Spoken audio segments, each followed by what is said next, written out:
आज जो कहानी हम सुनने जा रहे हैं वो हमें विपुल नाम के एक सब्सक्राइबर ने भेजी है।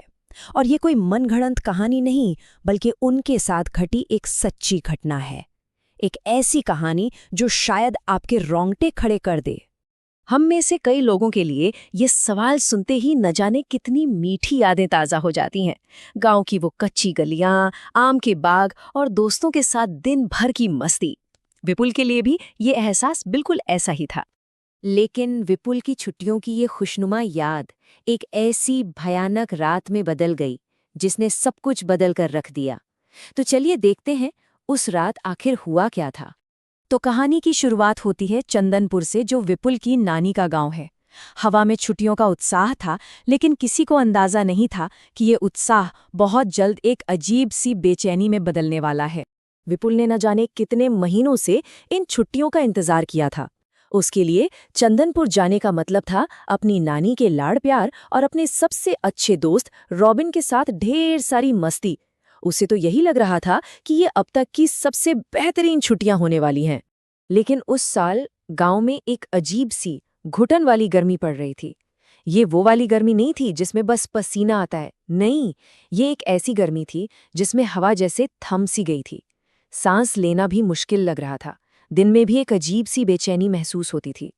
और इस उमस भरी रात को आप कह सकते हैं और भी भयानक बनाने के लिए अचानक से पूरे गांव की बिजली चली गई।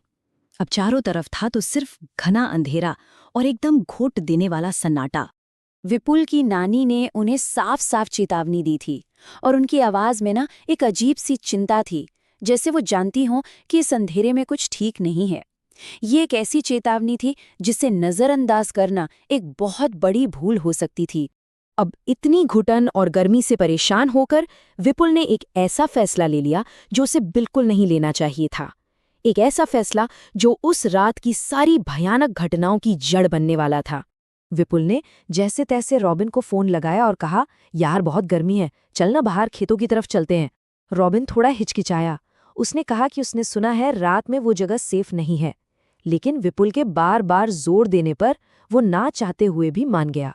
जैसे ही वो दोनों अंधेरे खेतों में पहुंचे, उन्हें ये महसूस होने में ज्यादा देर नहीं लगी कि वो अकेले नहीं हैं। एक अजीब सा अनजाना डर धीरे धीरे उन्हें अपनी गिरफ्त में ले रहा था।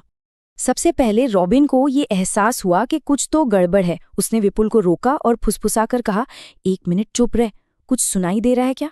उस गहरे सन्नाटे में किसी अनशाही मौजूदगी का एहसास था। उन्हें दूर खेतों में बहुत अंदर से किसी के सिसक सिसक कर रोने की एक अजीब दिल दहला देने वाली आवाज सुनाई दी। ये आवाज ना तो किसी जानवर की लग रही थी और ना ही किसी इंसान की। इससे पहले कि विपुल कुछ समझ पाता, उसे अपने कान के ठीक पीछे किसी की गर्म सांस महसूस हुई। कोई उसके इतना पास था कि वो उसे महसूस कर सकता था पर देख नहीं सकता था। और फिर उन्होंने वो देखा जिसने उनके होश ही उड़ा दिए। सूखी भुरभुरी मिट्टी पर गीले पैरों के निशान बन रहे थे, जैसे कोई अभी अभी पानी से निकलकर ठीक उनके साथ साथ चल रहा हो। विपुल घबराकर बोला, भाई हमारे खुद के पैरों के निशान तो हैं ही नहीं यहाँ। ये किसके निशान हैं? ये एहसास ही उनके रोंगटे खड़े करने के लिए काफी था कि वो किसी ऐसी चीज का सामना कर रहे हैं जो इस दुनिया की नहीं है। अब ये डर सिर्फ एक एहसास नहीं रह गया था, वो अनदेखी चीज अब सामने आने वाली थी और ये मुलाकात उनकी जिंदगी का सबसे भयानक पल बनने वाली थी। अचानक उन्हें अपने ठीक पीछे किसी के चलने की आवाज आई, बिल्कुल साफ, सूखी मिट्टी पर भारी कदमों की आवाज, ठप ठप ठप, जैसे कोई जानबूझकर उन्हें अपनी मौजूदगी का एहसास करा रहा हो। और तभी रॉबिन की एक चीख निकली, ऐसी चीख जिसमें सिर्फ और सिर्फ खौफ था। वो चिल्लाया, भाई भाग, वो मेरे ठीक पीछे खड़ी है। उन्होंने हिम्मत करके बस एक पल के लिए पीछे देखा और वहां एक काला साया था जिसका कोई चेहरा नहीं था। बस वो दोनों चीखें और अपनी जान बचाने के लिए भागे। वो उनकी जिंदगी की सबसे तेज दौड़ थी और उन्हें बस इतना पता था कि वो साया अब भी उनके ठीक पीछे है। वो उस रात किसी तरह बचकर घर तो पहुंच गए, लेकिन उस खौफनाक मुलाकात का असर अभी खत्म नहीं हुआ था। असली डर तो अगली सुबह उनका इंतजार कर रहा था। अगली सुबह रॉबिन को बहुत तेज बुखार था। उसका पूरा शरीर आग की तरह तप रहा था, लेकिन इससे भी अजीब बात ये थी कि वो अपनी पीठ के बल लेट नहीं पा रहा था। वो बस यही कह रहा था कि उसकी पीठ पर कोई चीज है जो जल रही है। परेशान होकर जब उसके घर वालों ने उसकी टी-शर्ट उठाकर देखी तो उनकी आंखों के सामने जो था वो किसी के भी होश उड़ाने के लिए काफी था। रॉबिन की पीठ पर एक इंसानी हाथ का पूरा पंजा छपा हुआ था। निशान ऐसा लाल था मानो किसी ने आग में तपाकर अपना हाथ उसकी पीठ पर रख दिया हो। ये उस रात के अदृश्य हमले का एक भयानक, जीता जागता सबूत था।